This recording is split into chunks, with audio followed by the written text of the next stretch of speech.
giggity in the building. One. Oh, there it is. One. Wait, do it again. Oh, sorry. Testing. One. There it is. 1 2 1 2. One, 1 2 1 2. Listen, it's 10:59 Pacific Standard Time, and Geoff Brown is doing what he does, being inappropriate. I'm doing a quick sound check before Geoff gets here. He says he's in traffic. So you know he's going to be inappropriate, irreverent, wild. It's going to go crazy. Geoff Brown for 2018. What's up with your comments? You know the phone lines to dial. This is a caller-driven show. The phone line here is 323-879-4445. 323-879-4445. Geoff Brown should be walking in any minute. Engineer Cole, or as we call him, White King Cole, is just putting the tracks together, Geoff's tracks. You know, Geoff is a producer. I think his email address is gbfunnystyle@gmail.com if you're looking for production and tracks or whatever. Testing. I'm just here to test the mics to make sure everything is right. So when Geoff comes in, his show will be on autopilot for him.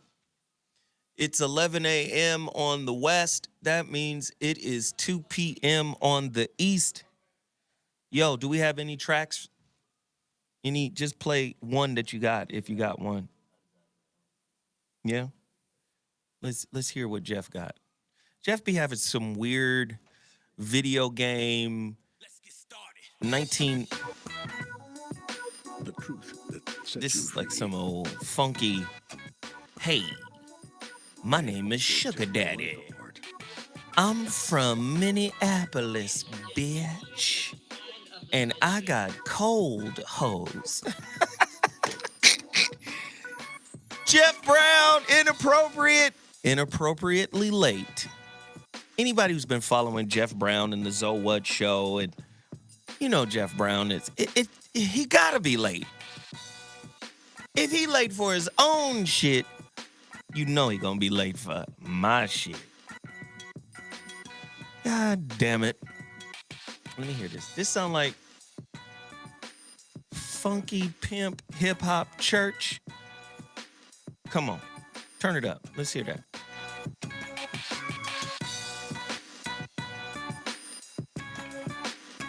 On a scale of 1 to 10, what do y'all think of Geoff Brown's production? It's like Ike Turner is back, motherfucker. Oh, you thought it was finna drop a bar, didn't you? Ike Turner back as a rapper. He would bust on this. Tina, get your ass in here. Tina, get your ass in here.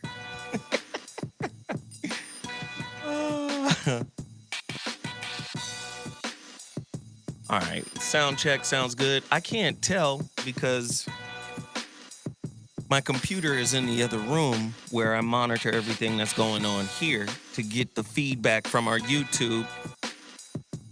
They'll let us know if it sounds right, if it's crispy. Hold on 1 second.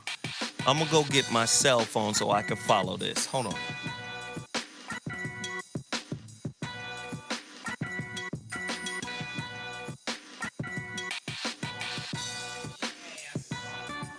All right.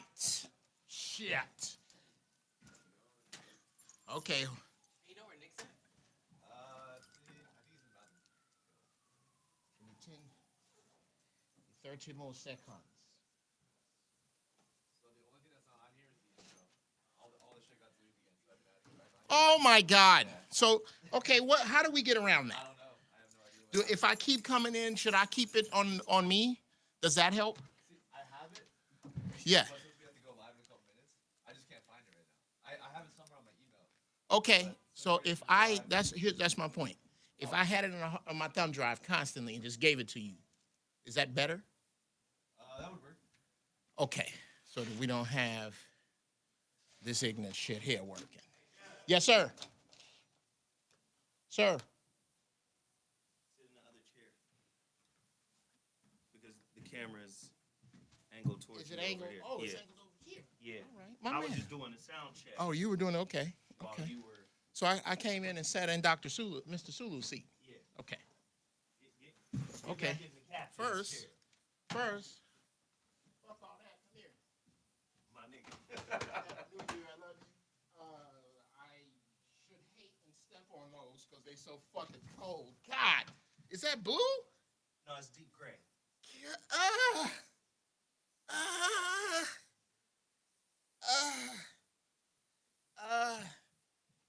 Nigga, we're gonna put you in a lineup. You're guilty of murder.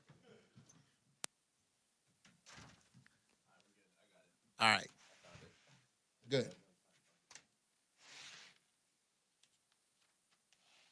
All right, let me see. What did I write down? I wrote some shit. Oh, shit. Okay. There we go.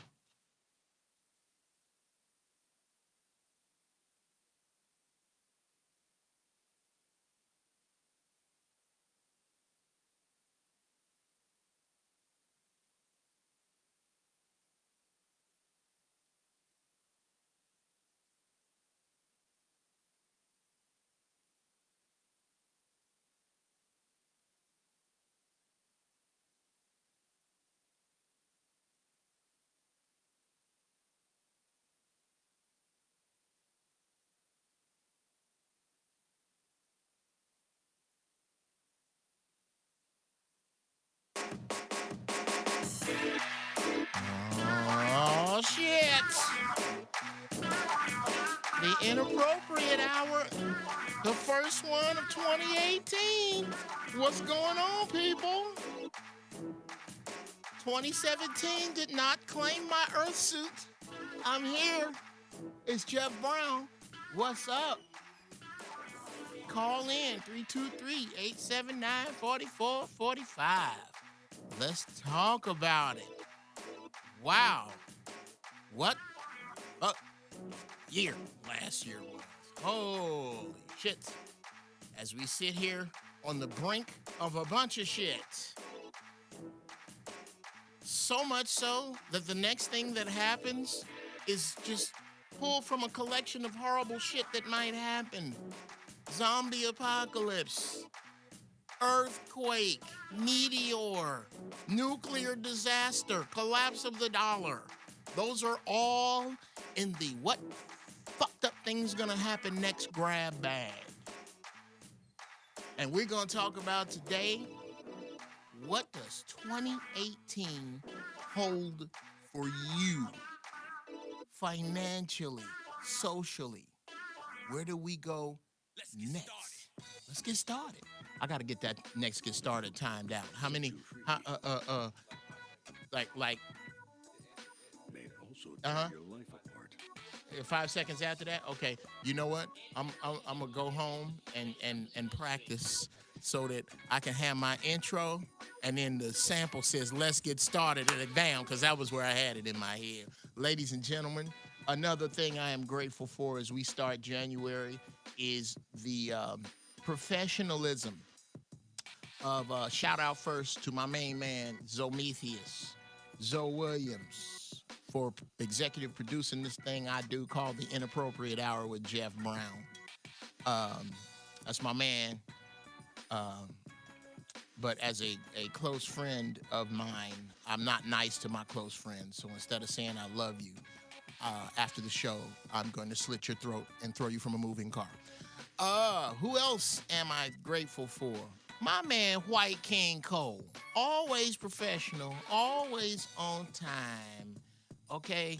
You can say what you want to about white folks, but they do their shit on time. If they fuck you, they're gonna fuck you at 9 a.m. sharp. They are on fucking time, and I love him for that. He does his shit. He is dependable as a fucking Timex watch. I think you too young to know what a Timex watch is. The Timex was the shit back in the day. It was a working man's watch that you could set your watch by another dude's Timex. If you had some bullshit, his shit was, you could have a Boulevard. Shout out to Boulevard. I like your watches, by the way. but I'm about to throw you under the bus. You could have a boulevard, your battery dead, friend right next to you, Timex rolling. You are the Timex of this fucking show, sir. Okay. Wow. There was a song when I grew up called Ain't Nothing Going On But the Rent. Got to have a J-O-B if you want to be with me. That was the lyrics of the song, and it was basically pointing at a female desire to have a responsible, forward-thinking man in her orbit that was taking care of his business and doing his shit. Now, of course, this is pre-crack. This is pre-super incarceration. This is pre-Industry 4.0. This is before the movie The Terminator. Say, oh yeah, there's another reality that the machines take over and kill us all. That's another one in the grab bag. Before that was thrown in the grab bag.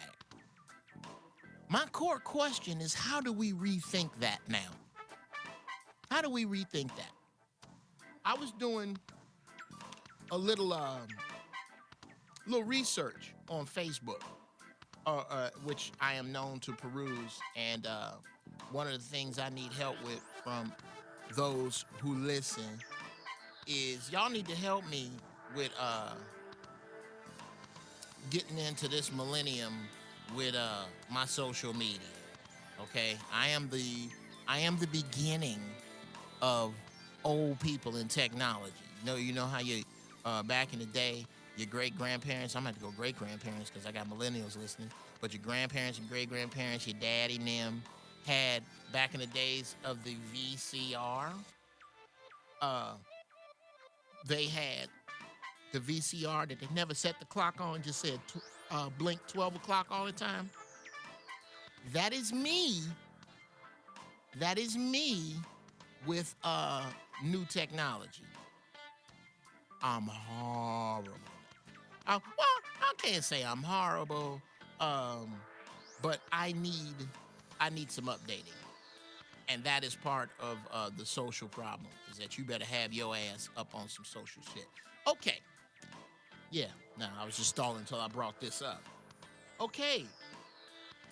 On my Facebook feed, if you go in there, Geoff Brown, Geoff Brown. By the way, if you want to send some money to the Inappropriate Hour to help us keep shit moving, go to GoFundMe and look up the Inappropriate Get Down. Get, all capitals, G-I-T, down. There you can donate money to this shit I'm doing right now. If for nothing else, you can buy weed while I'm making beats. Whoever you are on hold tight. I'm going to get to you, but I got a couple of things I need to set up. One, these are the stores that are scheduled for closing in 2018. Last Call by Neiman Marcus, 10 stores. Last Target, 12 stores.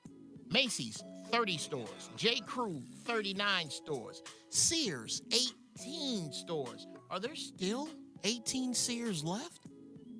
Jesus, Sears used to be the spot to go get your All-Stars, your Tough Skins, and some fucking tools. That used to be the spot where you get your tools. I don't know where we're going to get them now.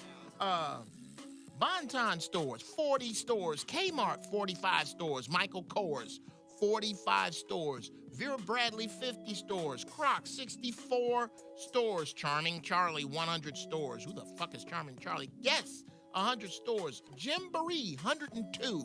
Vitamin World, 124. The Children's Place, 144. Toys R Us. You are paving over my childhood. 200 Toys R Us's are slated to close forever. The Gap, 200 stores. Tivana, 379 stores. Well, you know what? But nobody buying that much fucking tea anyway. I don't know what the fuck they was thinking. Rue 21 396 stores. Pay less. 408 stores, not 408. 408 stores. Ascena Retail Group, that's Ann Taylor, Dress Barn, The Loft, 500 stores. And God damn it, you're going to have to find somewhere else to buy your Q-tips and rubbers because Walgreens is closing 600 stores this year. Of that, how many jobs did I just mention? How many families did I just mention? Let's get into that. Let me take my first caller. Happy New Year. You are on with the Inappropriate Hour. Congratulations. You are the first caller of the new year. You on with Geoff Brown. You have won being in my thoughts when I get high this evening. Who is this? This is Adam in Atlanta. Adam in Atlanta. What's going on from the ATL, brother? How are you? I'm doing all right, man. Happy New Year to you. Thank you, brother. Likewise. What's cracking? What's on your mind? Yeah, I'm 23 years old, and even though like I'm not that old, I've looked at things like the constant rising of the cost of living. Yes, sir. And also the decrease in jobs. So it's like when I think about like how back in the day, like maybe the 1910s or maybe the 1800s, how my great-grandparents were able to support their family without an education. And it's like now we have to have so much education, so much experience before we even get hired for an intern. It's like it's making it harder for people to live. Absolutely. And participate in the basic functions of, being a regular citizen. Yes, sir. Well, Adam, smoke this over for a second. Those beautiful, strong people you just spoke of, your grandparents, your great-grandparents, I'm going to take you to a time that is just a little bit beyond your years, the 40s, okay? That was a group of people who were taught by a group of people who had just been slaves that a great thing to have, an accomplishment, was the ability to have employment and take care of your family. That's it. We're not talking about wealth building. We're not talking about what you leave behind. We're not talking about how you spread your assets amongst those of your ilk or those of your particular industry. We are talking about keeping, in the words of KRS-One, beans, rice, and bread on my shelf. That's it. That's what they were taught. As we move forward, we are stuck in a position where we have been for too long preparing our children for our past instead of their future. And we owe you an apology, bro. We owe you an apology because we did not prepare you for this. I think that we're finding that out now because I see so many young people like myself getting into entrepreneurship, learning how to invest in things, especially like with cryptocurrency or absolutely, brother. Forex. It's like I'm seeing more and more young people like me just doing that, and it's pretty inspirational because I say like right now is the time of the entrepreneurs. Brother. Thank you so much for the call, Adam. Thank you. Keep listening. You are so right. It is very much time for this concept of a new a job, working for somebody else. That's about to be gone, bro. That's about to be all menial jobs, all jobs that do not heavily require the mind from a technological or creative standpoint is going to be done by robots. And we're going to cover that in the next hour, how I don't feel that that's progress entirely. All right, I got some more callers on the line. Happy New Year, next caller. Welcome to the Inappropriate Hour with Geoff Brown. What your name is, where you from, what's on your mind. Hello? Caller going once. Caller going twice. Get your shit together. All right, next caller. Welcome to the Inappropriate Hour with Geoff Brown. Happy New Year. What's your name, where you at, what's on your mind? Yeah. Yo. Can you hear me? Yes, sir. Who is this? Jay out of LA. This is who out of LA? This is Jay out of LA. Day out of LA. California. Okay, my man, you out here. You know what, Day? Bruh, I don't know if we gonna fall off in the ocean or whatever the fuck the horrible is for us, but right now, do you know how blessed we are that we can go outside in flip-flops, nigga? Really? Oh my God. They going through it back east. Whoa! What's on your mind, player? So, what I wanted to address was, oh, by the way, yo, it's a pleasure to speak to you, Jeff, man. I've been watching you, Zoe, Corey, Bobby, all you guys for some time. Yeah. Just want to shout you guys up. I'll keep up the good work. Much love, brother. Thank you. Real good nutritional for me and my mental, man. So yes, I sir. just want to say thanks. Yes, sir. But so I'll make it quick. Basically, what's happening is we've already been fucked before. Excuse my language. No, hey man. Well, let me stop you right there. I don't trust people that don't swear. I don't. The people who do not, on the same side. nigga, people who do not swear are the most hypocritical, untrustworthy, undependable motherfuckers I have ever seen in my life. Continue. Right. That part. So, yeah, but so back to it.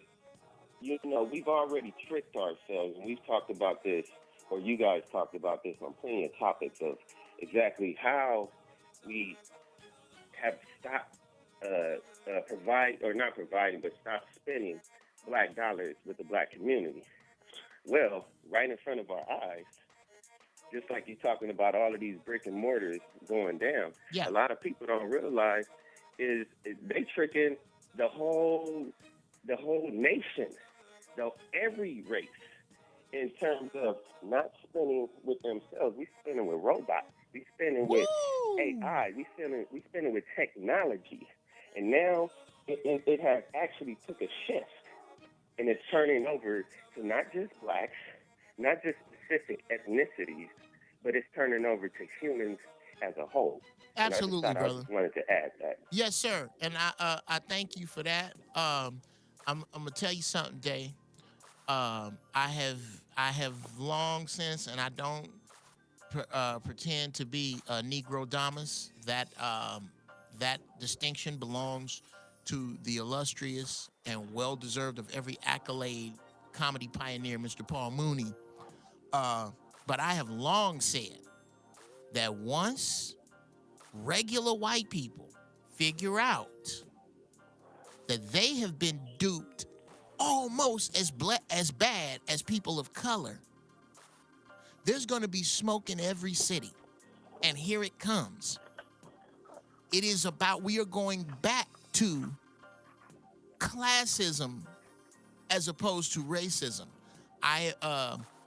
There are some who argue that the core component and the core reason for racism is genetic survival. I argue that. I don't say that racism is not about genetic survival. I say racism did not start out as genetic survival. It started out as a function of economics. Rich white folks didn't want to do their work. So what they did was they told, because there was no such thing as white before the 15th, 16th century. There was no such thing. What happened was when they got to this new land, they was like, wait a minute, we ain't finna do all this shit. There's a lot of shit to be done. So I'll tell you what we're gonna do. We're gonna take the prisoners and the idiots and put them a half a tick above these people we stole and these people we see here. Because that's another fallacy. that 100 bajillion black folks came here as slaves. That's not what happened. Okay, most of us went to Brazil and South America that came from Africa. Most of us that are here, I submit to you that we were here already. We were here already, brother.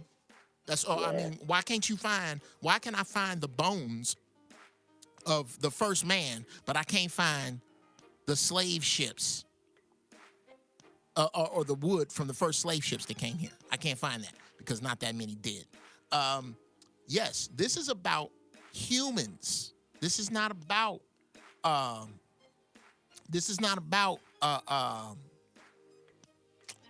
color anymore. Pigmentation. Yes, sir. No, sir, it is not. This is about the haves and the have-nots and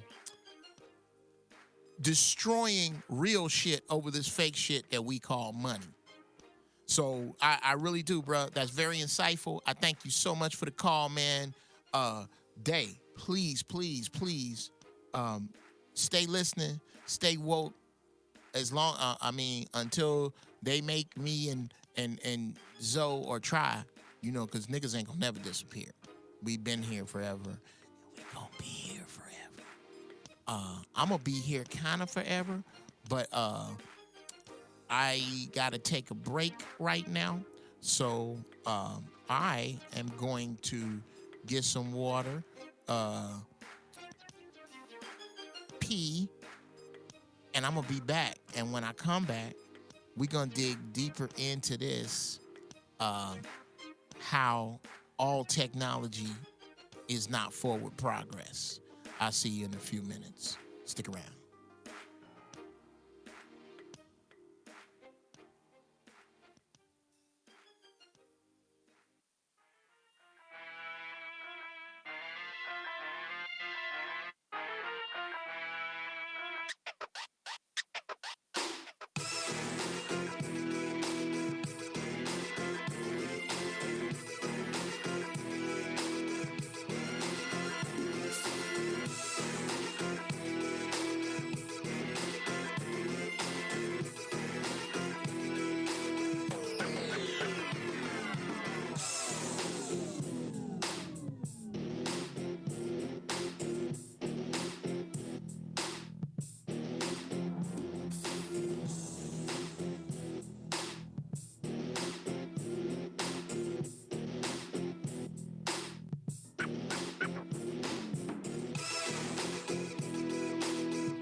And I'm back. Shout out to the chat room. What's going on, Nikki? Eddie Floyd, what's going on, brother? How you? I don't know how to say this, but you need to get in touch with me with regard to that text that you sent me. You sent me a lovely photograph, and I need to know about that photograph. I'm just gonna put it right there. Let me answer a question from the chat room. I saw someone who put up, yes, 1,000. I think I'm pronouncing that right. So why are white people always the haves and black people are always the have-nots? That's media driven, brother or sister. I don't know you're male, female. I just see 1,000. I can't see. Yes, that is media driven. Okay. Social programs, as in food stamps, as in welfare, have always undergirded the white lower class in America far more than any niggas you know. Far more. It is just because we are so outnumbered. And remember, whenever I speak and I say we, whenever you hear me speak, the black man, the black crisis, the black experience is always implied first. So when I say we, I mean black people make up 13% of the population. That's it. That's it. You can thank the niggas who killed each other. You can thank the abortions. You can thank the disposable nature that we have with one another. But for whatever reason, we have not grown in number. Not significantly. Not how we could. Not how Mexicans do. Mexicans, that's why they so willy-nilly with their kids. They have 9. They don't expect all them 9 to make it to 18. They just playing the odds. If I have 9 and 6 of them make it, shit, that's 6. We have not done that. There are far more poor white people in this country. Obamacare, this is my issue with Jasper-ass Shade Tree House Coons who sing the praises of Barack Obama. The man was eloquent. He was articulate. He's the most intelligent president to ever fart in the Oval Office. With the finest wife, the finest first lady in American history. If I'm wrong, post a picture of a finer first lady, a finer, more educated, more on point, more classy first lady than Michelle Obama, and she from round the way in Chicago. Didn't do shit for black people. Everything that he did that black people got a piece of, America got a piece of. America meaning poor white people. America is mostly poor white people. Pretty please with sugar on top. Stop believing that America is somehow made up of just a bunch of people of color sucking on the system. White folks are sucking on this system from the top and the bottom. And anything that you get is ancillary. That is my belief. I'd like to have it argued. Anybody, call in 323-879-4445. Argue that. It is a fallacy to believe that we make up all of the drain. What we make up is people still trying to constantly dig out of the rubble of what is the mental rubble of slavery, the financial setback that slavery was for us. The benefits of slavery, none of it went to us. 40 acres and a mule is an insult. Shout out to comedian Steve White, buddy of mine, who does a bit about how the equivalent of 40 acres and a mule is, imagine somebody had raped your wife, stole your house, and sold off your kids, and now they wanted to make good financially with that. And they said, okay, we're sorry about that. Here's a stick of gum. This is a stick of gum. Come on, take the stick of gum. I know it was your wife, but what could the bitch have meant to you? That's a bit of his. It sounds horrible now because I fucked it up. It's his joke, but it's brilliant, and it's the truth. 40 acres and a mule does not begin to cover what is owed to black people. But now, this ain't a black thing. This is a serious us and them thing. And the most dangerous part of it is that there are many us's who think that they're thems. You motherfuckers are not thems, okay? Thems are Darth Vaders. You, capitulating, no mustache having, socially acceptable afro wearing, hang out in Dockers on the weekends, coon ass, Jasper ass, Shade Tree House coons, y'all, I tell you who you are. If they're the Darth Vaders, you the motherfuckers that's getting mind choked across the room. That's who you are. You only kind of sort of them, if that makes any sense. I got a caller on the line. Welcome, Happy New Year to the Inappropriate Hour. This is Geoff Brown. Who the fuck are you? Caller going once. Hello. Anthony Carver. Who is this? Anthony Carver. Anthony Carver. Anthony, what's going on, man? Where you calling me from? Hey, I'm calling from South Bend, Indiana. South Bend. What's up, man? Yeah. You ain't that far from where I grew up, man. God damn it, it's Okay. cold.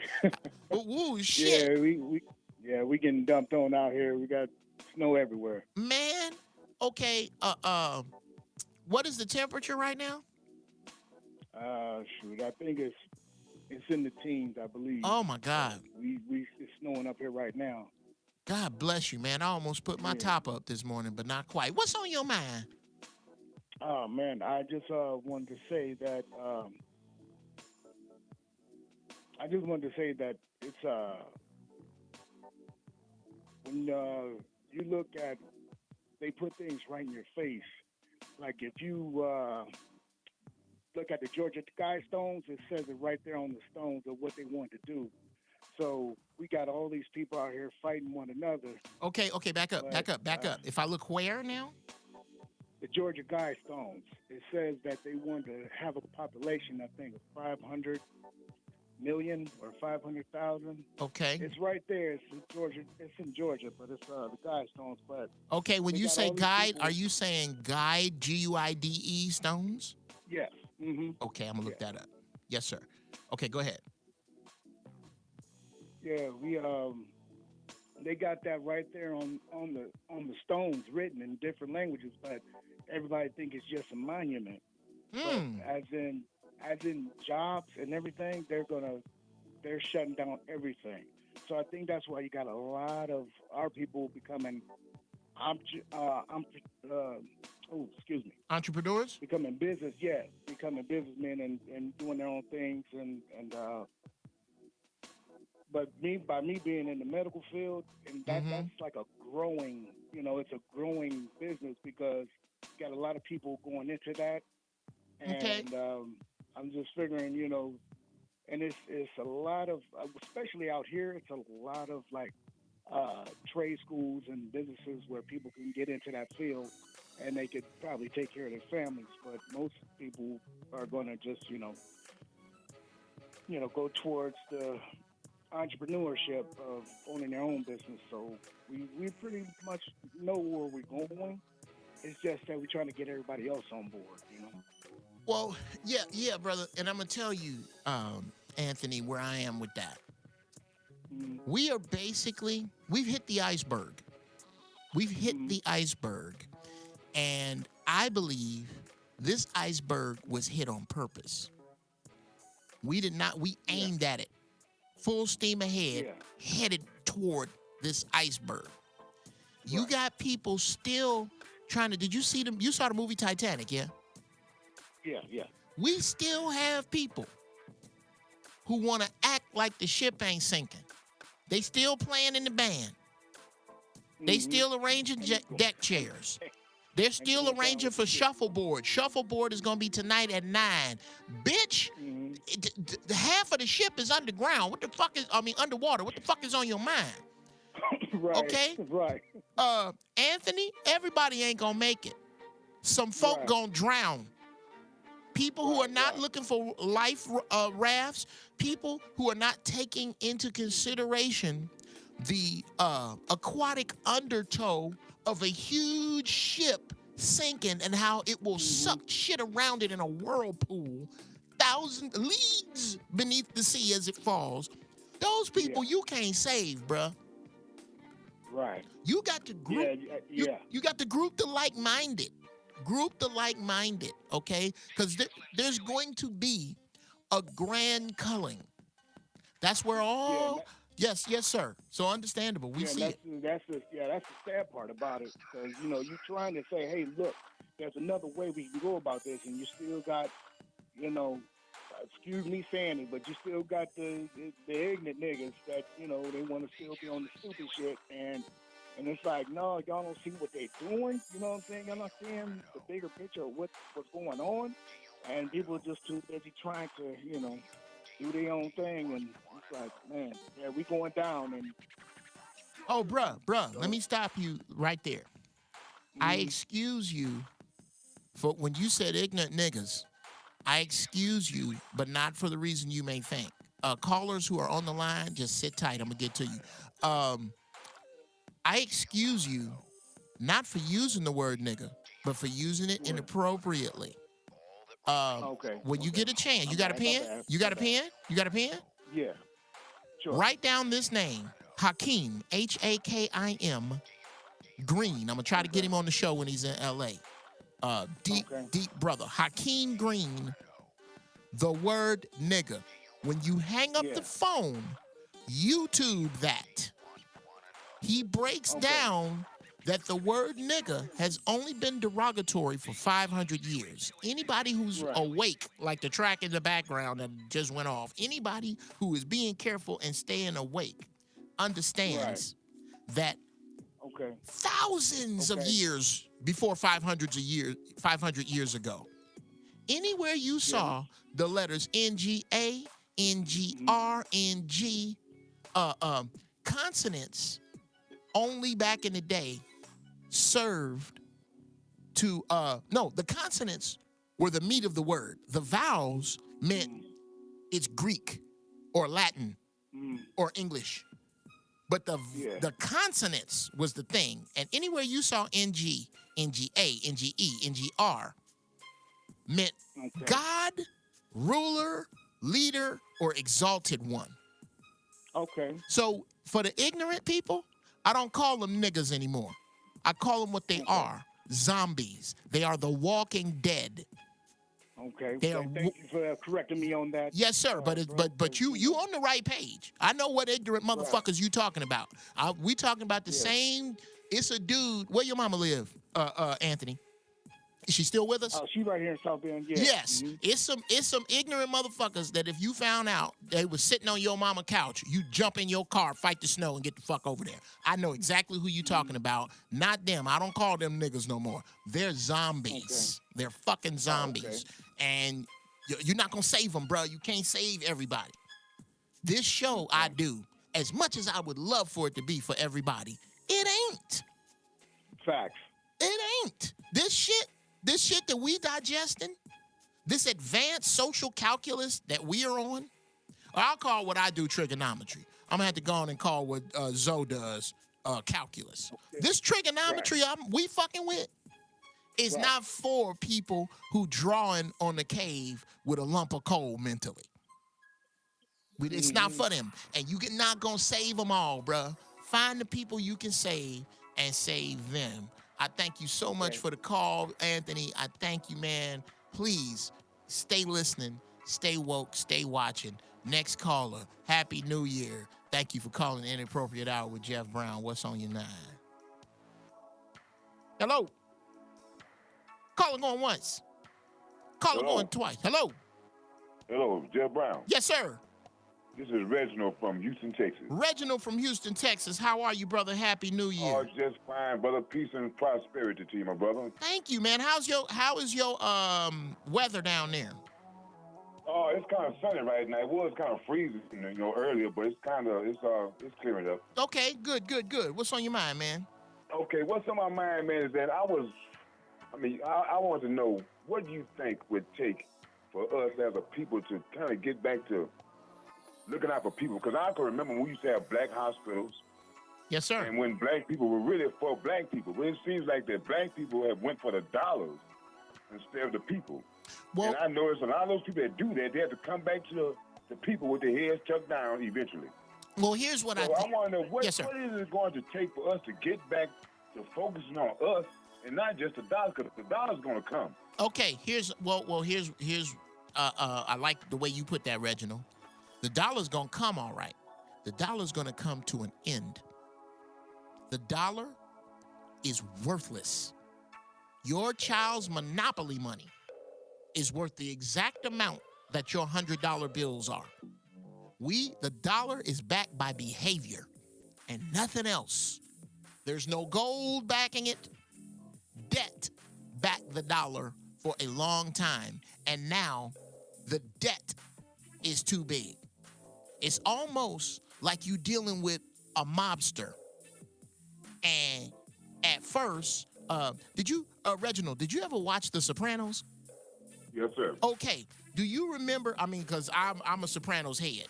Do you remember when Tony had a friend who was played by, oh my God, I can't remember this brother's name. This white dude. He was the first Terminator advanced model. I can't think of that brother's name. He was also in the last season of Sons of Anarchy. He was one of the core presidents. But at any rate, he was a sporting goods store owner that was a friend of Tony's that started gambling with Tony and started getting behind. The only reason Tony allowed him to gamble was because Tony knew he owned that fucking store. So the money that he was gambling with was backed by the fact that he owned a sporting goods store. Once he owed Tony more than that sporting goods store was worth, their relationship was backed by the fact that he owed Tony money. When Tony got tired of him owing money, there was no relationship. All China owns, I believe, 60 to 70% of our debt. The toll roads you see on the roads do not belong to America. All of them belong to China, which is where that money goes to pay back debt. We are approaching a critical mass with debt. And when that happens, and China goes, fuck you, we want our money. If they side with North Korea and come for us, there are so many of them that they could get in rowboats with nunchucks and come over here and fuck us up because there's a billion of them. Once that happens, and that's what we are approaching as we speak, the dollar is gone. What black people, again, what I have said before, YouTube, go on YouTube, look my name up, Reginald, and look up a rant, and just go Geoff Brown rant. Something I have said over and over. Shit's not bad enough yet, but it's getting there. Let's get started. It's getting there. Once Puffy and a homeless black man are being chased by the same white militiamen with guns, that is when we will get our shit together. When more of the Jasper ass shade tree house coons wake up and realize what they are, that's what's gonna happen, bro. That's what it's gonna take, because black people have to break the financial money spell that we are under. Black people love telling you they worship Jesus. Bullshit. They worship money. Black folks worship money. The minute somebody with money fucks up, what do they tell you? He got money. That is what they worship. When that worship is broken and we are all scrambling, when the shit hits the fan, and it's coming. The fan is spinning and the shit is in the air. It's coming. When it hits the fan, that's what it's going to take, brother. And I wish you and those around you well. And what I suggest to you now is start prepping, and not prepping just in goods. Prepping with friends who think like you. Seek out the other people in Houston and around it that think like you, and start clanning up, because this shit's coming. I thank you so much, brother, for your call. Please stay listening and stay positive. Do I have another one? Yes, sir. Welcome to the Inappropriate Hour with Geoff Brown. This is my show, and you have called. What the fuck's on your mind, and who are you? Hello? Hello? Hello? Yeah, this is Rashawn Wade, as I'm calling from Florence, South Carolina. Rashawn Wade, what's cracking, brother? What's on your mind? Waiters. Waiters. Okay. I think I want to disagree with you. Yes, sir. On several points you made, but I think you're going to agree with me. Yes, sir.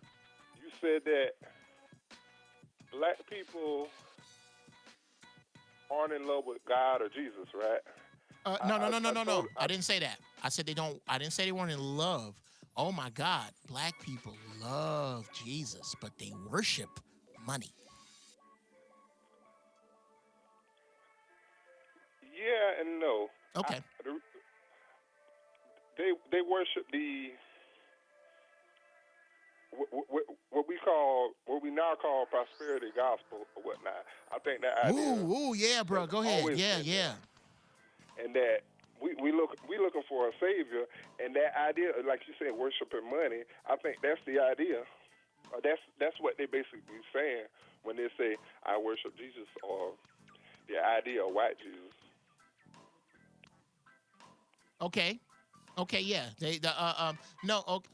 Here's something I don't get into, Rashawn. And again, I don't know. Are you a Christian by any chance?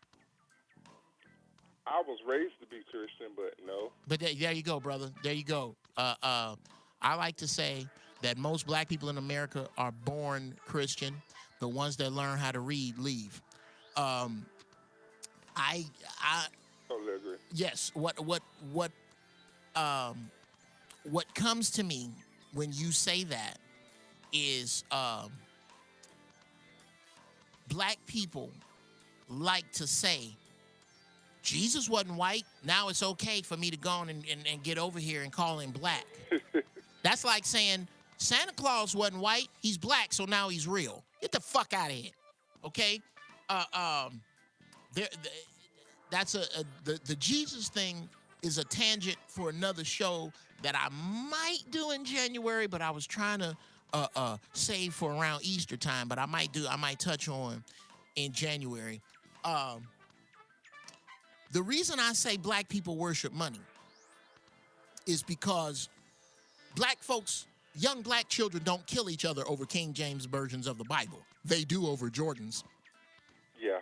They kill each other over symbols of success as opposed to success itself. As a matter of fact, the nicer shit you have while you in the ghetto, the more it points to your lostness.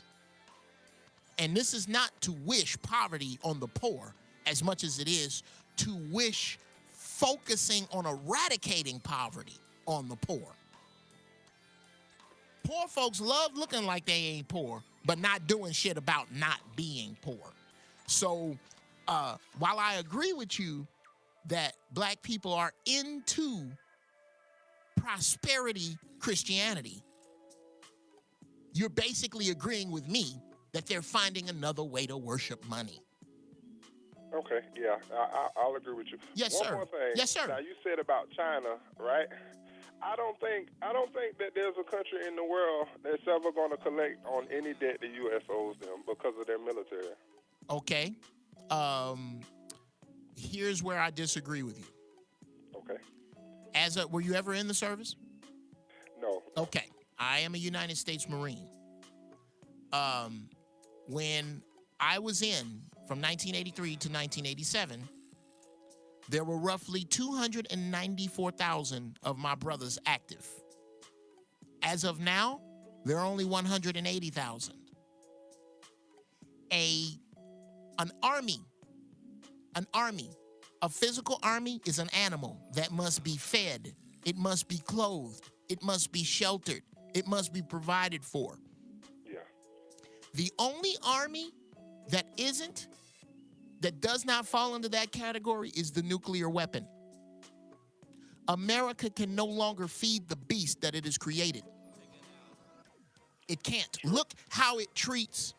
America treats its soldiers who come home the way they treat them because it has to treat them that way. We have to give substandard service to the veterans because we just fucking don't have the money anymore without upsetting the mindset of the fucked up elite. Without upsetting that mindset, there is no way to treat this army the way we're supposed to.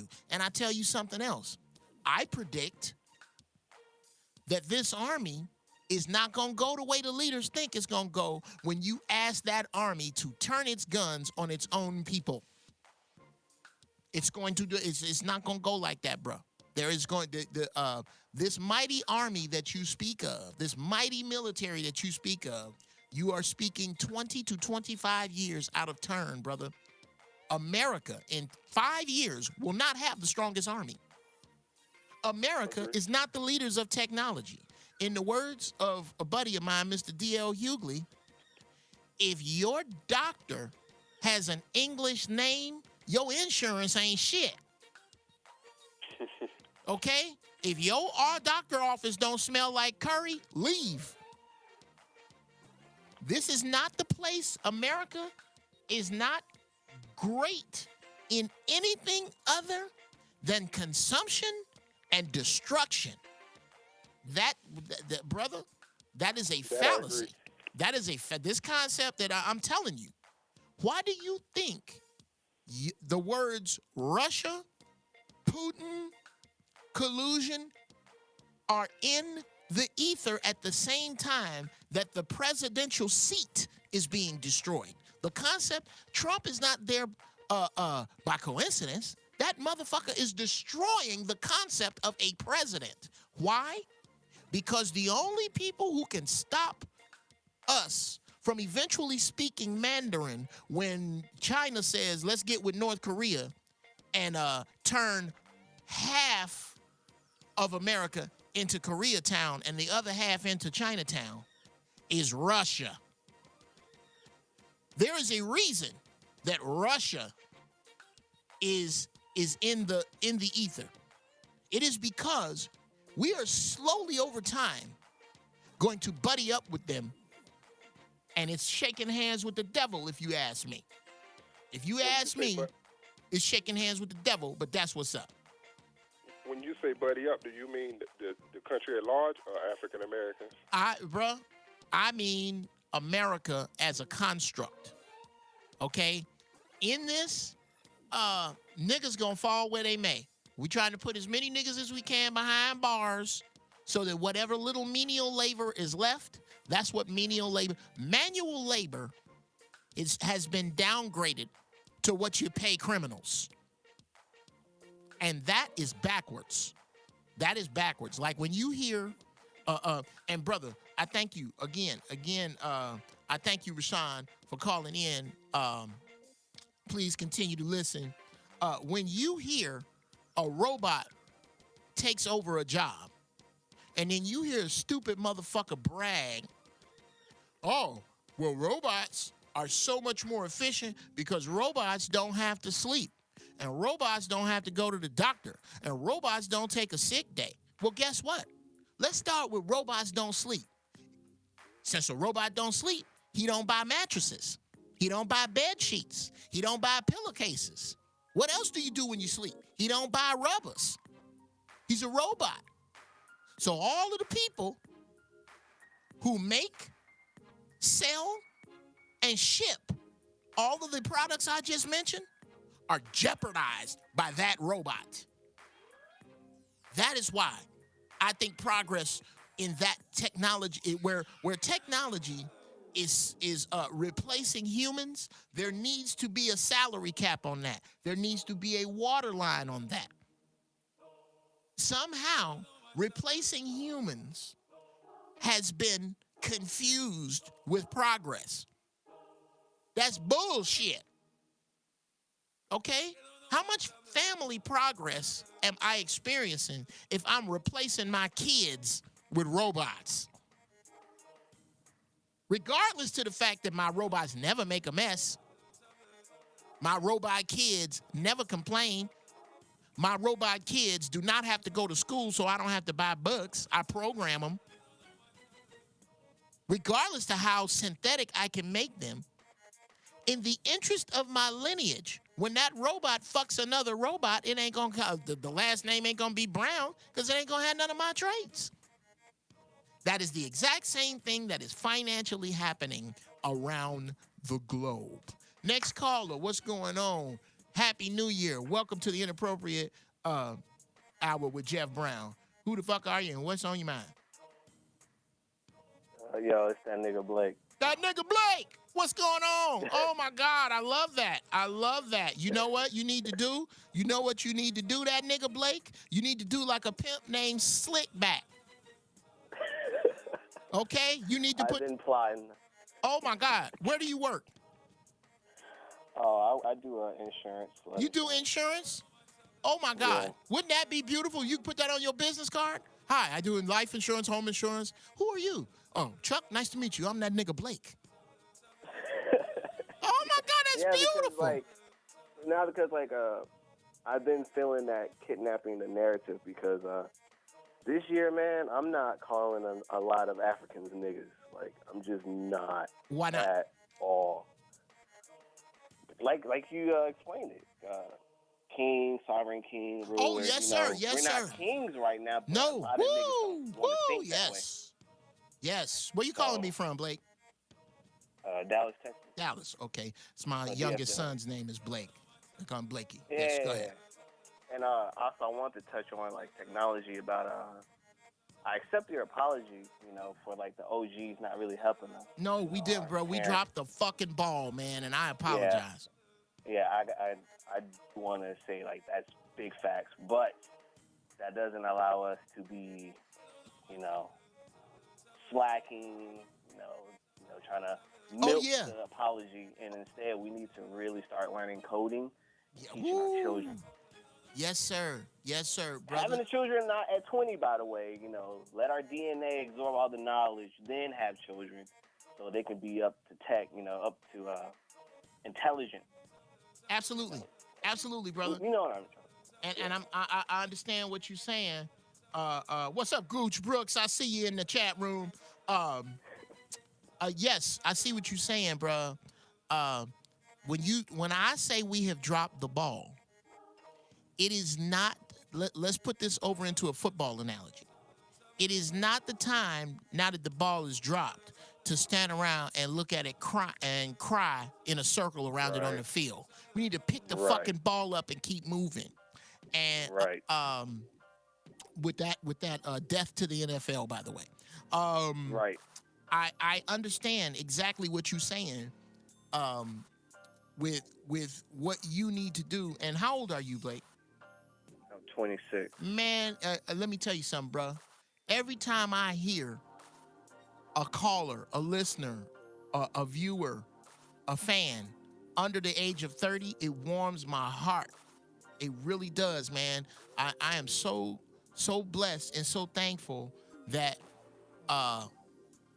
this message that me and Zoe and Corey, shout out to Corey Holcomb, and Tariq Nasheed and Brother Umar, the lessons that we are trying to impart are not just going to other old rusty motherfuckers like ourselves. That is going, you know, dude, I got a pot gut and bad knees and crooked fucking teeth. I didn't have that when I was 26.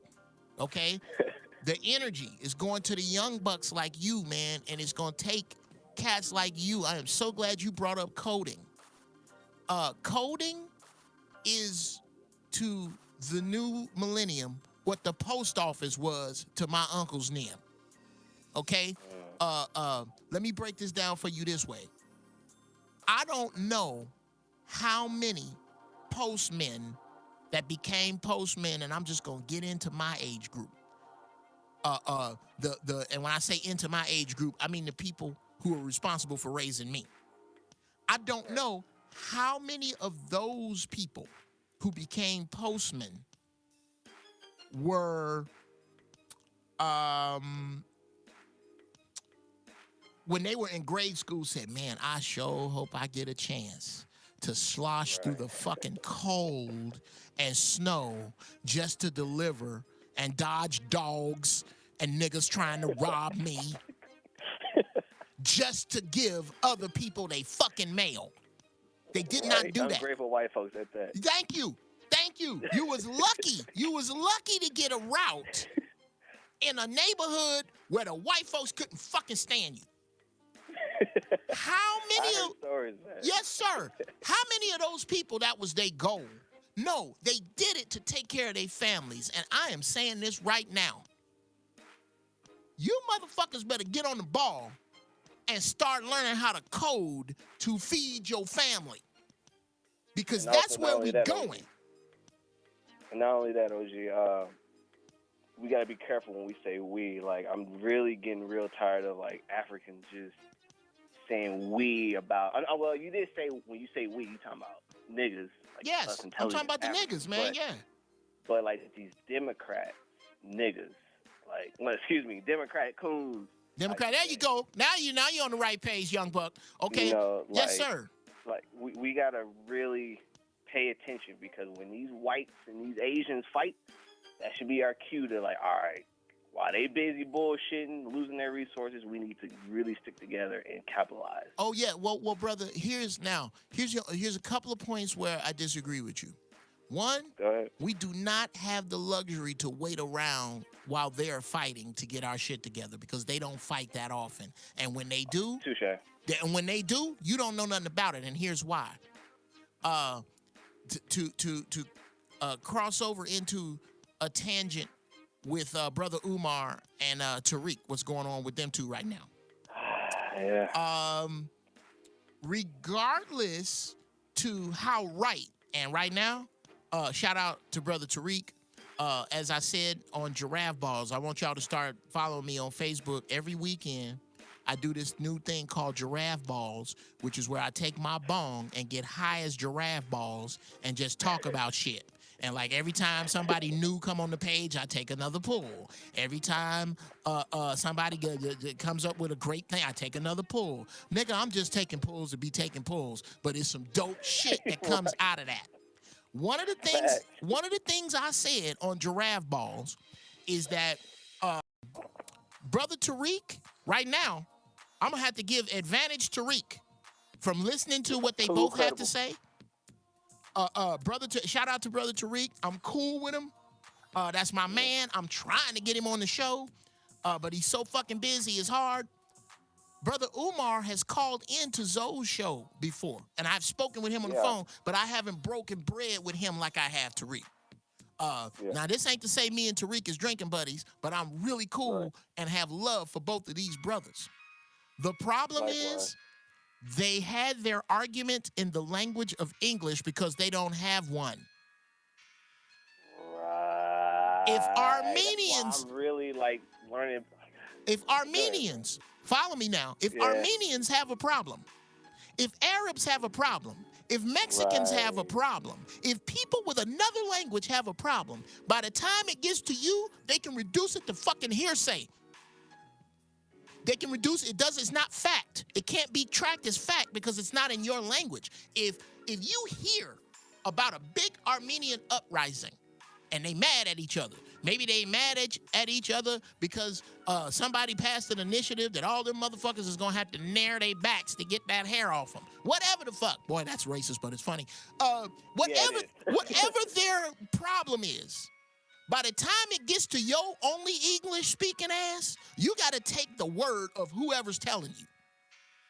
Because they can reduce their shit to hearsay, and we can't do that. And I feel that this argument should have been somehow behind closed doors, and that we need to create a language made up of all of our slang that white people use, and we need to start copyrighting that slang and suing these motherfuckers for using it.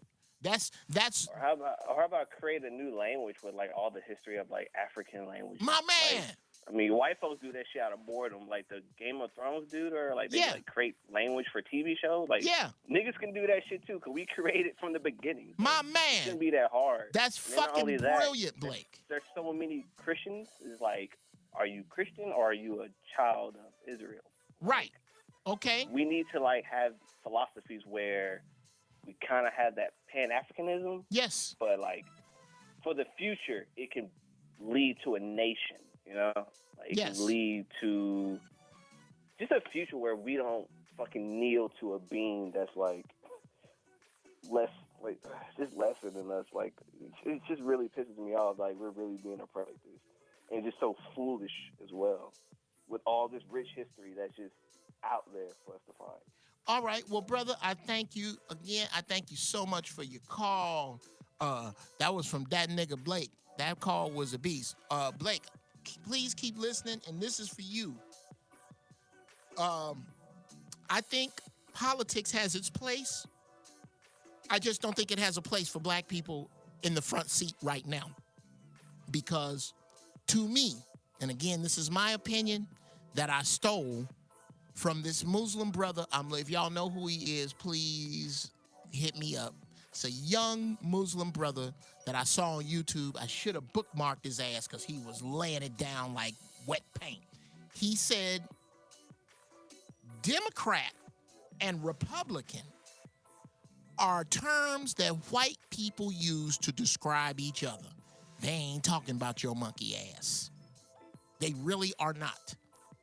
And I do not feel that immediately this system that you are watching crumble in your fucking face, this system of American politics, is the answer. It's not the immediate answer. If it is, how come you don't hear shit from Asians? The constant, notorious lowest voter turnout group. Asians vote amongst themselves by practicing socialism inside of capitalism. So they ain't fucking with this shit we doing. Somebody asked in the chat room, why do we only rant? Because ranting is easy. This shit I'm doing on the mic is easy. I have the gift of gab. Here's the hard part. When I get off the mic and I gotta assemble my people and force them to shop with one another. When I have to, I'm working on a coalition of brothers that get together and go to black businesses that people have complaints about and sit down and talk to the owner with love. We are not here to just beat up on you. We are here because we need you. You are a black business. The world needs your little incense, fucking incense and dashiki shop. Whatever the fuck you selling as a black man, the world needs it. Here are our problems. You either need to get Keisha off the front or teach Keisha some manners. We gonna work on the people who come in here. You gonna work on dealing with the people when they get in here. That's what needs to happen, and that's the hard work. My man Wayne in the chat room. Shout out to Wayne. You hit the nail on the head. E40 started it. Shout out to E40 with his own language. We need to create our own language that is just ours. There are things about being a Jew, about being a Mexican, about being a Puerto Rican, about being an Armenian, about being an Arab, about being a West Indian, that if you are not in those groups, you don't know a fucking thing about. There is nothing about being black that everybody don't know, because black people put their shortcomings to dance music. Yes, sir. Shout out to Zometheus. Fear and poverty are soulmates. Absolutely. As long as you stay scared, you're going to stay broke. That's what's up. And now is not the time for fear. We got another caller on the line.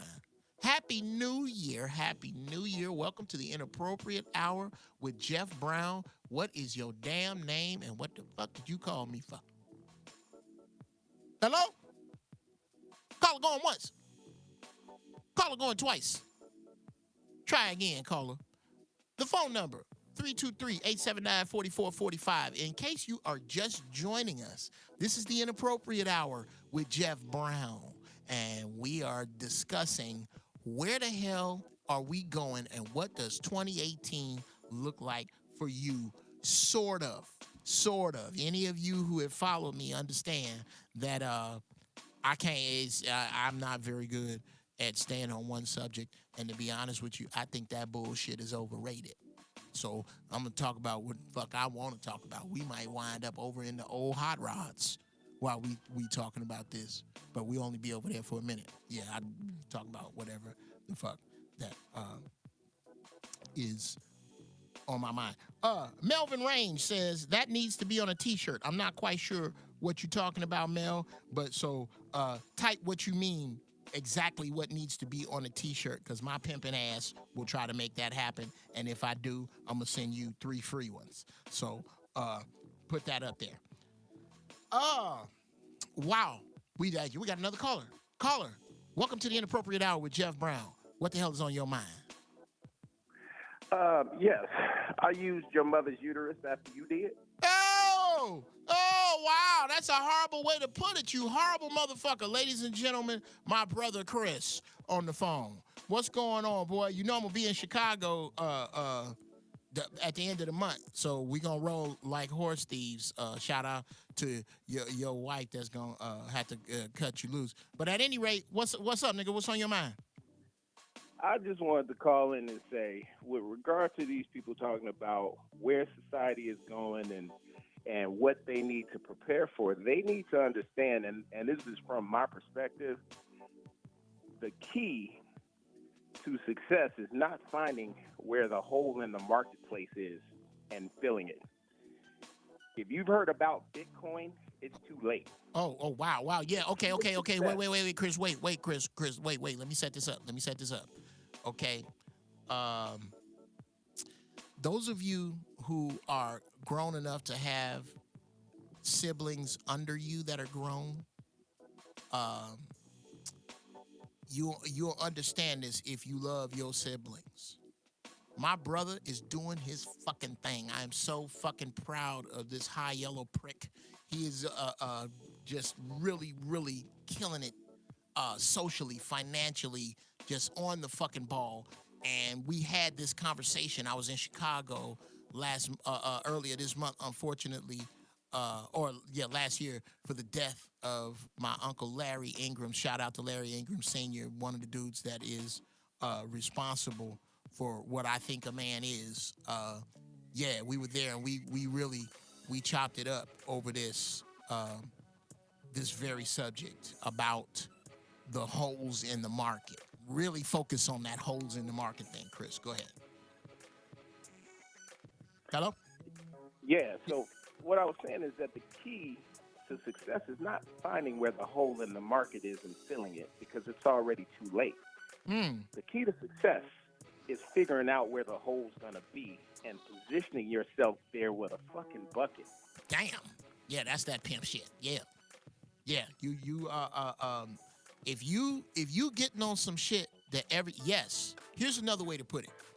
If you getting on some shit that's popular while everybody else is getting on it, you're getting on as a passenger. You're not a driver. Don't get yourself confused.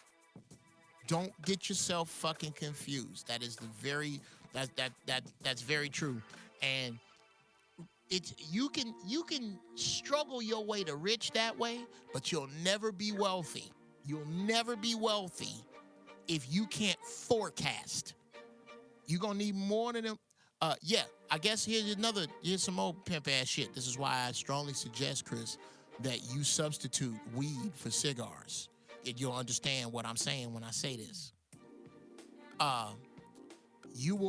Some folks get wet when it rains. Some folks have umbrellas when it rains. Who you need to be is the motherfucker who can predict when and where it's gonna rain so you can sell umbrellas. There you go. Yeah, yes, sir. Now, is it, unless there's anything else on your mind, get the fuck off my phone. What else? What else? Hey, what about that $55 you owe me? Nigga, as long as I owe you, you'll never be broke. I love you, and I'll see your ass in a couple of weeks. Next caller. We got another caller. Welcome to the Inappropriate Hour with Geoff Brown. Who the hell is this? Oh, somebody just gave me 10. Thank you, Jay Jordan, for the $10. Who is this on the phone? Hello? Larry from Birmingham. This is who from Birmingham? Larry from Birmingham.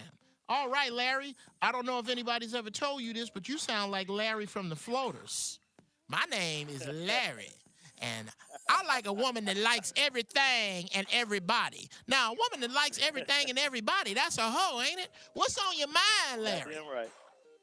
Brother, I think, first off, I got to say I appreciate your show. Thank you, I brother. love what you're doing, brother. Thank you. Okay. What I think we as a people got to start doing, like, this is like, I don't know if you remember the Mandela, I'm sure you do, how, like, they give us victories, like Mandela, Obama. Black folks we got to start making our own victories and not allowing folks to give us victories and then say that's a victory. So I feel that we have to get to that level of, you're not gonna give me $1 and say it's worth you know what I'm saying, say it's worth a bar of gold when it's actually not. No, we gotta actually get somewhere in, really, we gotta create our own system. You know, right now we're working in the system, but it's not gonna, until we make our own system, like I say, like the Amish people, we have to create our own system. Yes. I think that's the only way.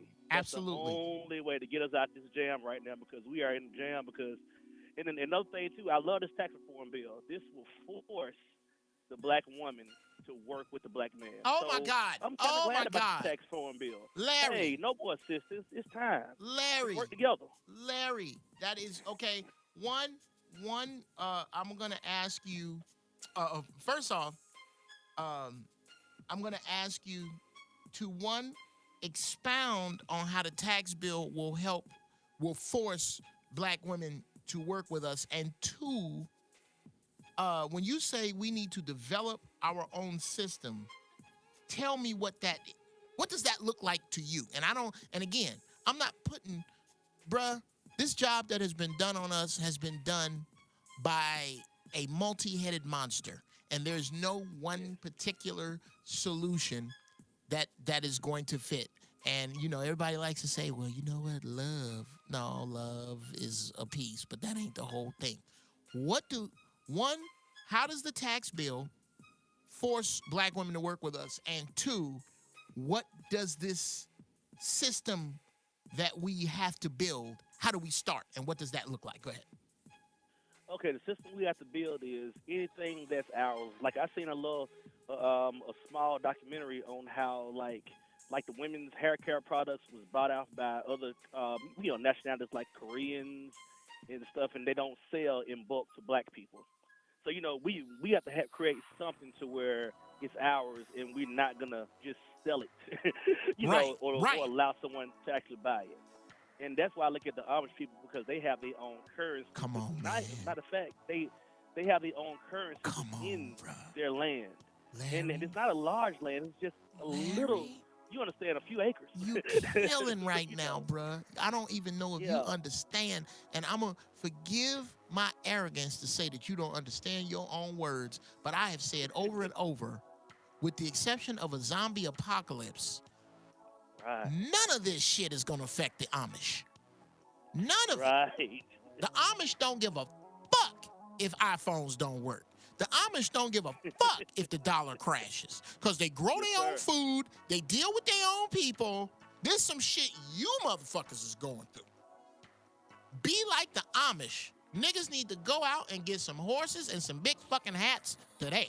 We need to be like the Amish. Absolutely, absolutely. I thank you so much, Larry. Keep that thought. Hit me on Facebook. Hit me on YouTube about how we are going to be forced to work together as black people because of this tax bill. And I promise you, I will put that in giraffe balls this weekend. I'll promise you, because I'm going to write it down. If I think about it on the day, it won't happen, because I'm telling you, I'm telling you, I only smoke prime shit, and I get, oh my God. But no, absolutely, man. No, you still, I thought you had hung up. You're still with us. Yes, sir. What do you think, why will this tax bill force black women specifically to work with us? Because from what I've heard so far, it's cutting the assistance out of like by way of Antonio Moore, as far as cutting on some of the Head Start programs, part of the Section 8 program, by messing with their actual incomes. So now it's going to show that they make so-called make enough, so they because they feel they make enough now. They're not going to give them the extra food stamps or the extra college assistance or this. So it's going to force them to be like, I got to choose the right nigga. Wow. because, I mean, plain as that, because other than that, they're going to be a slave to someone else. Wow. So come on now. They talk back to us now, but they don't talk back to white men, Korean men, Chinese men, but they talk back to black men. So now it's time to really show that, hey, it's not about being equal. No.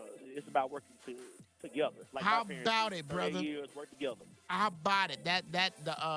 In the words of Shahrazad Ali, the feminist movement was about the white.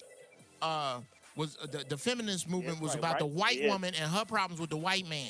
The black man ain't never kept shit from you ever. And yes, absolutely. Thank you so much for calling, bruh. Thank you. Please do not be a stranger to the show. Next caller. What's on your mind? Welcome to the Interpro. Oh, that caller's gone. All right. Jay's Passion is in the chat room and brought up something very, very profound. There are lots of black people making their own hair products that Jay Passion claims to know. The phone number, Jay, if you anywhere near a phone, 323-879-4445. Call in. I double dare you to call in so we can put them people on blast so people can start buying their hair care products from them. We need to do this. We need this connection. And this is not about the hatred of any other people.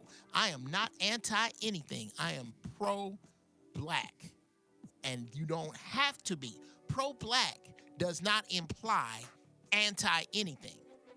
Pro-white implies anti-everything else because of what was done by your ancestors. And unless and until you own up to that part, white folks always gonna catch shit for being proud about being white. Because in the past, your ancestors haven't left you a lot of shit to be proud of. Welcome, caller, to the Inappropriate Hour. You are on with Geoff Brown. What's your name, where you at, and what the fuck is on your mind? My name is Danielle Carver. I'm out of South Bend, Indiana. Hey, Danielle out of South Bend. What's going on, mama? I'm a young queen. Okay. And I have some issues that might tie into that. Yes, ma'am. I'm looking at, I'm noticing I work with a lot of young people, and I notice how bad we're losing the young people. Wow. Where we have, we want to build up merchandising, have young people shopping and different stuff, but we're losing them to a whole different thing. Okay, when you say losing, expound on losing whom and to what? Like, I notice a lot of young women. I'm a woman that's been married 20 years, okay? Congratulations, Young black woman, okay? My husband, he was just on your show. Okay. So Oh, Anthony? Anthony, that's my Girl, husband. stop. I swear to God, I was about to go, girl, you from South Bend? Do you know Anthony? I'm about to try to make a love connection. Shit. 9 and a half. All right, go ahead, Mama. I'm glad I got a family listening to me. That's beautiful. Go ahead. Yes. So and we support Zoa and everything. So we into this. Okay? Yes, Very ma'am. deeply have been. But I noticed a lot of little girls, like I was mentoring to a young lady today about the intimidation of her baby father and how he's intimidated her down to almost controlling and running her life. She's a very young, independent, smart young woman with 3 kids, you know? Okay. And I'm just watching how he's intimidated her down to the point of almost nothing. So then all the little girls join the crowd and all of them had an abusive situation or, you know, and I'm just looking at, we already got the kids disrespectful. We already got the parents not really raising them. And I know this comes from post-traumatic stress from some situation. Okay. But it's getting to the point where it's getting so deep that we losing the young women. They scared to be alone till they find their king. They scared to even step out there and get a king because the last, I'm going to call them ninjas, you know, fought them, intimidated them, you know what I'm saying? And I'm watching the young men not listen to their mothers, not respect, you know, older black women anymore, or any woman at that point, any elder. Oh, yeah. So I'm looking at how we're losing these kids at a rapid rate. Okay, now what do you think is the answer to stop losing so many of them? I'm kind of and callers who are on the line, please be patient. I'm gonna get to you. But my callers is deep. They call with some shit. So I have I won't call it a band-aid. I will call it mandatory because we are bleeding to death. But I have a plan. I wonder what yours is. What do you think is a plan to help? Well, we need first of all, some strong black women, some strong grandmothers, not the people that ain't gonna listen, not the people that is not going for change, but actually the people that actually are stand-up people in the community to start mentoring some of these kids to the point where they can talk to them, where we can have seminars, you know, where we can maybe just get to them. Absolutely. So many of them are in fear of stepping out there. Sister, that's brilliant. And here's, I was going to say this. These are my 2 answers. One, as a black man, if I only mentor, counsel, guide, advise, and nurture my children, I have failed. Because there are so many of my brothers missing that have killed one another, that are behind bars, that just plain old ain't shit. Yes. That I have to, as an obligation to my people, reach out to other young people. I don't get to just raise my kids. That's because in the concept of a village, them kids don't belong to you. They belong to the village. Yes. We have a village to rebuild. We have a village to rebuild. And what I would encourage you to do is get in contact with the people around you so we can start some village building. And it's so important, and it has to happen. It has to happen. I thank you so much for the call, but I got so many callers on the line. I'm going to try to get to all of y'all. Thank you so much, Danielle, and much love and much success to you and Anthony. Y'all keep it going. Next caller. Kids don't belong to you. They belong to the village. Hey, that's you, bro. Hey, man, I'm so glad you listening to the show, but you got to turn it down. It's a delay. Yeah, I'll turn it down. My Yeah, man. starting to get the, What's your name, doctor? What's your name? My name is Kareem. I'm calling out of the South Bronx, New York City. South Bronx, South Bronx. What's up, Kareem? Yeah, how's it going today, Jeff? Yes, sir. What's on your mind? Yeah, man, I just want to give you a shout out. I actually been listening to you for a long duration of time. Yes, sir. You know, I remember I seen the old clips of you, Corey, Tariq, you know, funny times. But You know, I just think my opinion on this, and in response to the previous caller, and what I see in our community is when we start talking about black unity, and we have the opposite sex speaking about it, men, women, it tends to get one-sided in regards to who needs help, and this has to be a group effort. Oh yeah, brother. It can't just be I noticed a lot of our sisters when they speak about this, they turn the black struggle into black women only struggling. Wow, bruh. Well, you know what though? I gotta be honest, Kareem. And shout out to the sisters. What I see is that you got a lot of people, predominantly brothers, trying to pretend they ain't struggling. They're trying to pretend they ain't struggling. Two, this has to happen with both of us on both sides of the aisle. We have our own Republican Democrat shit going on, and it's male and female. We have been separated by so many, the male, female, light skin, dark skin, young, old, and we gonna all have to come together. But what has to happen first is black folks got to unball our fists with one another and understand that each and brother. Okay, I'm gonna tell you. Let me start here. Were I not a forward thinker, I was in the Hoda de Boko shot, Thank You Jesus crowd. As soon as I saw the name Kareem, I got a preconceived notion of you and whoever the fuck named you, but I don't want to own up to the fact that that preconceived notion was catalyzed by the bullshit that I was put through in this country. And I can lay that over why I don't trust another black man. Why I'll easily pull my gun out on another black man. Why whenever you hear rappers talk about who they smoking, they ain't talking about nothing but other niggas. They are not talking about white people. They're not. If you talk about killing white folks, you finna have the FBI investigate you. Yeah, Cop Killer. Security. Yes, Cop Killer by Ice-T. Ice-T, shout out to Ice-T. If you don't have Ice-T OG in your record collection, you're not a record collector. You just a nigga with a bunch of records. Ice-T made a record called Cop Killer, and all cops ain't white. Just some of them. And it caused an uproar. Uproar, exactly. So what I'm saying, on Phil Donahue. Yes, sir. Yes, sir. What I'm saying is that in order to address your issue, and I think I'm gonna be arrogant enough to say that my show is a part of this, Lord Zoe's show is a part of this, Antonio Moore's show is a part of this. Shout out to David Banner.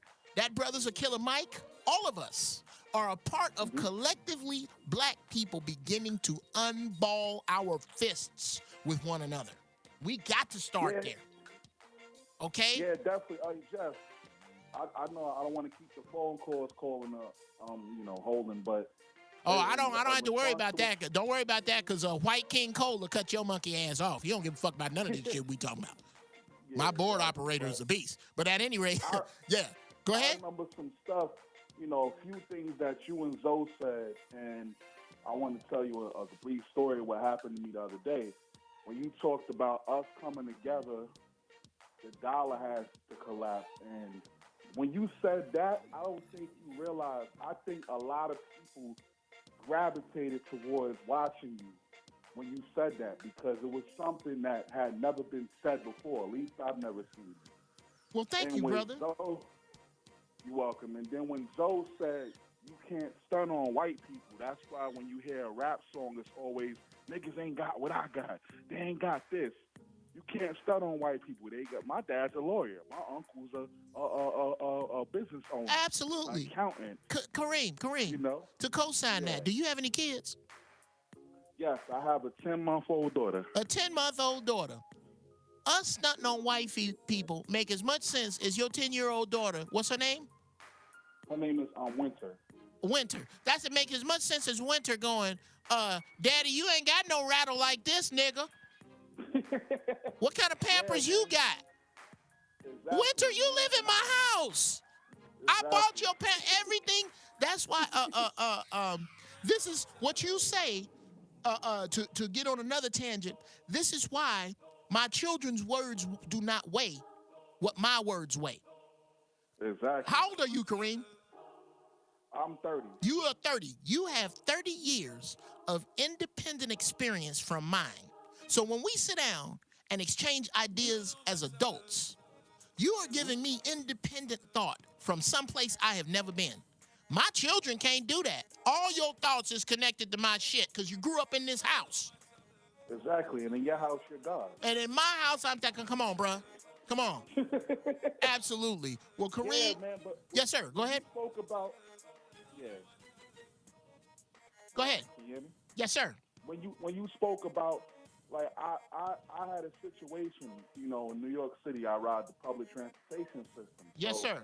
I was taking a bus, and there was another black male standing in the aisle. So I was trying to fit through. I'm 6'5", 350, so I'm a big dude. Yes, sir. So I was trying to get through the, little gap, and I bumped into him mistakenly. He bumped me back.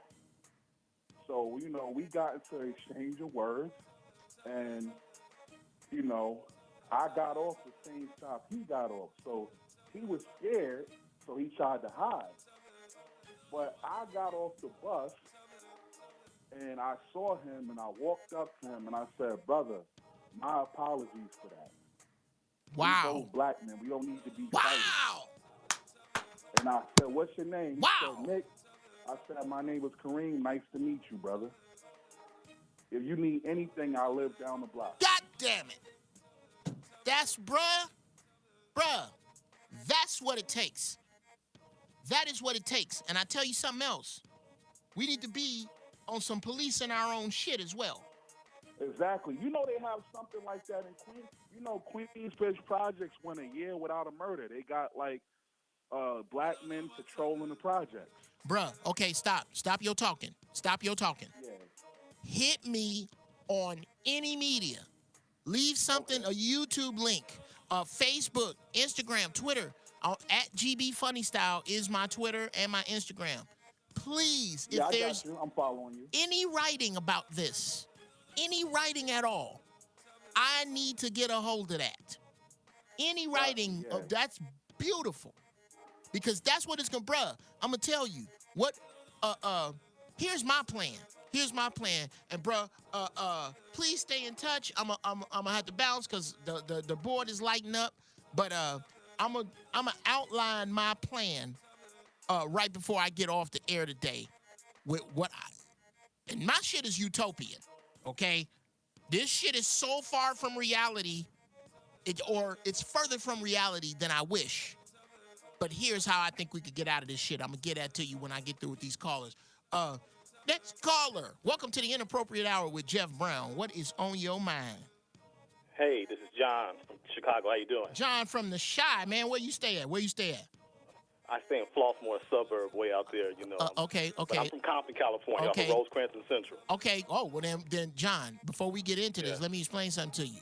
When you say Flossmoor, you got to understand. I grew up on 60th and Damon. I know right where Homewood Flossmoor is. My sons go to Homewood Flossmoor High School. All right, bro. I know you. Yeah, you at the house. I'm gonna be there at the end of the month eating me some Italian Fiesta cheese pizza, which is not on my fucking vegan diet, but I don't give a fuck. That's the best pizza in the world. What's on your mind? Yeah, but I'm just gonna tell you my journey how I got here. But I'm from Compton, and I went to Compton schools. I graduated from Crenshaw High School way back a long time ago. But I think that we don't take enough risk. And I'm going to tell you how my journey started. I took enough risks. Was nothing going on. I had to leave and go to the Army, got the money, went to college, and so on. Yes, sir. Met my wife in college, and we moved out here. Yes, sir. But now I'm an owner of several businesses. I'm at one of my offices now. I own Liberty Tax Services, the green statue. I'm on the first days of tax season on 4 of those locations. I'm going to tell you, though, I just think that we just have to just go for it sometimes. I don't have any special skills or anything else like that, but I do have to drive. I learned most of this from the streets of Compton, how to hustle, how to move forward. Oh, I just so- think we yes. need more of that. So yes, sir. You go stumble forward. Don't Yeah. fuck. I like the term "fuck up." Yeah. I like made to many fuck mistakes. up because first off, let me bring fuck up in the full scale. Okay. Yeah. My wife, bruh, I love my wife. She's the salt of the earth. She's fine as Persian cat hair. What the fuck do I look like cheating on her with some half-ass ugly trifling broad? If I'm a fuck, I'm a fuck up. Okay? I'm not even gonna fuck down or across. If you got to yell, if you got to make mistakes and yell fuck, make sure you are fucking up, as in the direction of up. You opened 4 businesses with taxes. You ain't telling me that you didn't go, fuck. At least once a week. You know what? I'm stressing right now. Right now. Every day is uncertainty. But you fucking up. Yeah. Fuck and, up. every day is uncertainty, and I've tried about 20 different businesses before one. Hello? Uh-oh. Yeah, I'm still here. You said before one did what? Before one worked. Before And one then I've worked, learned- yes. And then I've learned from all those mistakes, and now I have several. My phone is ringing. I'm not going to answer, but I learned from all those mistakes, and now I can build businesses. I also teach people about Section 8 properties. I'm on your thing. Section 8 is great, and I teach people how to invest in Section 8 properties and build wealth. Okay. So, I'm going to tell you you know, what we're needs to happen, John. Hold down. One, where can people in the Chicagoland area get in contact with you? My website is section8isgreat.com. Section8isgreat.com, okay. And then hit me up on johnrusselllive@gmail.com. Okay. I'm glad you shouted that out. Another cat that's very upwardly mobile and progressive in Chicago is my brother Chris. I'm going to be in Chicago. I'm helping a young comedian who shall remain nameless work on his Comedy Central special with a couple other friends of mine. I'll be there in a couple of weeks. You need to get in touch with my brother Brenton Payne. His name is Chris Payne. Chris Payne? It's Payne. I'll write it down. Okay. That little nigga is doing it. Yeah. Okay. I'm all about helping people, man, or just being around people that are doing it. Now, it's harder out here. But, when I lived in L.A., we all got together over there at the Magic Johnson Fridays or something, hung out and just chop up game. Yeah, man. How long you been in Flossmoor? Man, this is my 12th winter. Oh, okay. So, You must love it. You must love it, because I'm going to tell you what. I'm making money, that's why. I love you to death, John. My kids are growing up in a safe place. Yes, sir. They don't have to grow up in Compton like me. They're getting educated. Yes, sir. What can I say? My wife is by her family. Yes, sir. So, it's just a wonderful life. God bless you. God bless you. Okay. But it's cold as an old witch's titties out there, and I cannot. It's 1 degree right now. It was minus 11 yesterday. Bruh, We all right, though. on my way to the radio station, I had the top down blasting Al Jarreau, and I cannot trade that as much as I love Chicago. Please do not be a stranger to the show. Call back when you get a chance. This is our last call. We got another caller, White King Cole. Bring them on in. You are the last caller for the day. The inappropriate hour right here with Geoff Brown. What is on your mind, sir or ma'am? Hi, this is Jay's Passion. Jay's Passion. Hey, Jay's Passion. How you doing? I'm great. I was just calling about making your own. Oh, yes. Hey, Jay. Yes, ma'am. Shout that out. You were talking about making your own. That is, sister, I cannot tell you what a big piece of the puzzle that is. That is a huge piece of the puzzle. What's on your mind? Right. I make my own hair products. I don't really sell them, but I teach other people how to make their own if they brought a product, because, I just ain't started making my business yet. Okay. But where are you? I teach other people how to do it. I'm in Dallas. You're in Dallas. Here's what I need you to do. Are you on Facebook? Yes. I need you to go. Do you have a pen? Or are you in front of Facebook right now? I need you. Yeah, I'm on Facebook. I need you to go through my friends list. Geoff Brown, Geoff Brown, Brown. Go through my friends list. Look for a man by the name of Charles Tyus, Tyus. That is my dog. That is my Marine Corps brother. That's he has a product line called Unique and Natural. Okay. And he's in Texas. I forget what part, but I don't think he's far from you. I think he's in Dallas. But I'm not sure. What I do know is his products are off the fucking meter. They are. I don't say this because that's my boy. His products are the shit. I use his deodorants. I use his soaps. I use his shampoos. You two need to link, if for nothing else, so that him and his wife can turn what you do into money. Whether it's with them or by yourself, you need to find Charles Tyus. Okay. Okay? I will do that. Sister, I love you. Please do not be a stranger to the show. I hate there are other callers, God bless you, but y'all gonna have to hit me next week. Here is my utopian plan for how we can get, thank you, Zoe. He's in Houston. Jay.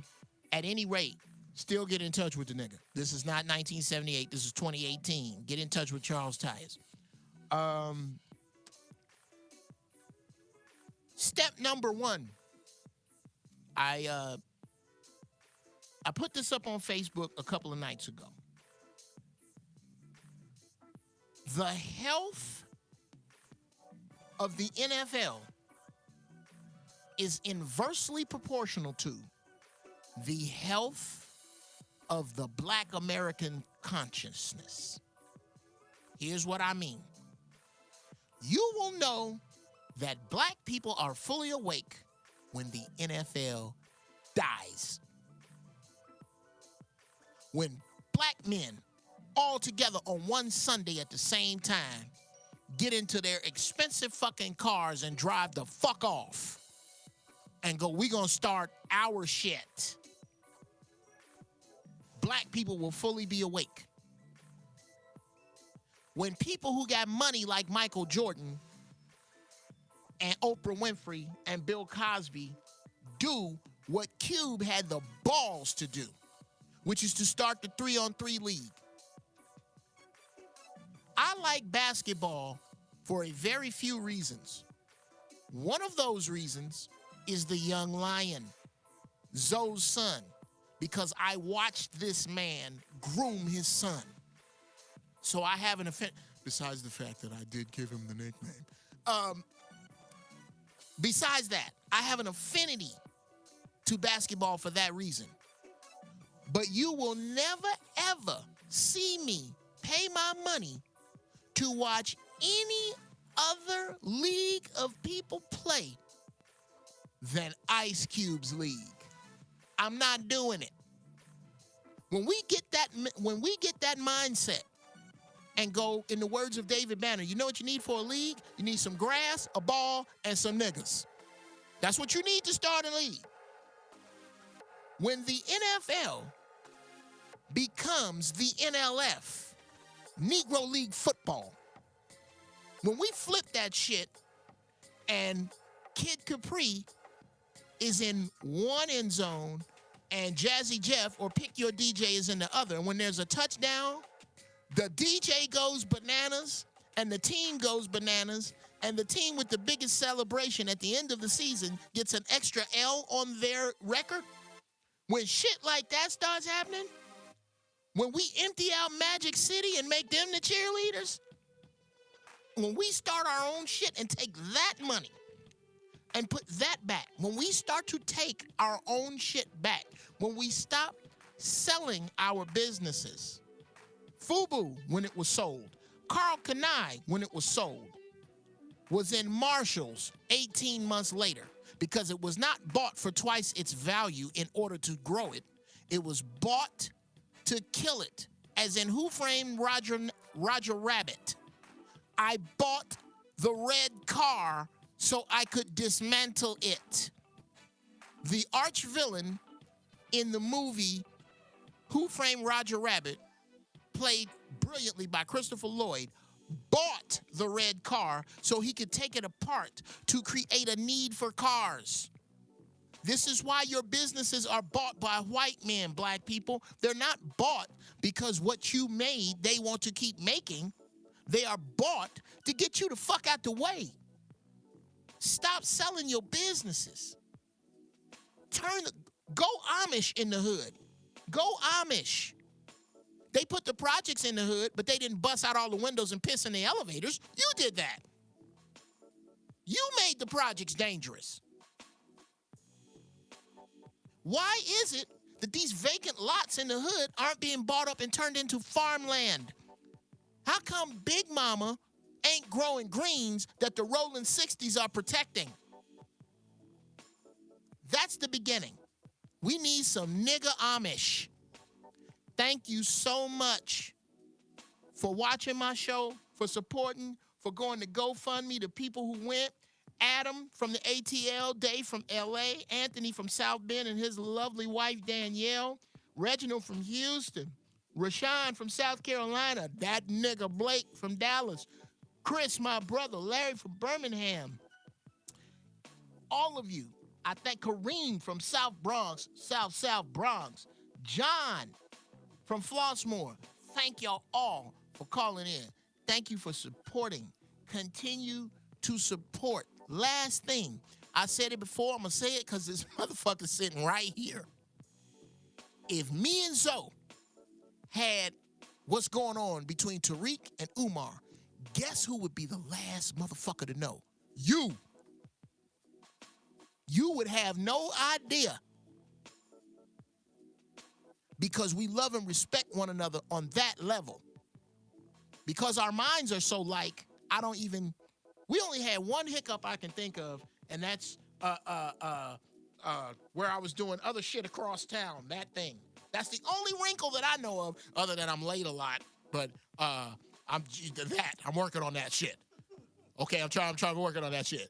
But my point is that this is my dude, and I know what he's trying to do, and I'm trying to do the same fucking thing. And what we are trying to do is so much bigger than our Earth suit shit. Get beyond your Earth suit. Get beyond your Earth suit shit. If the creator is willing and Trump with his little orange dick ass don't press that button, I will see you next week. Love, I'm out.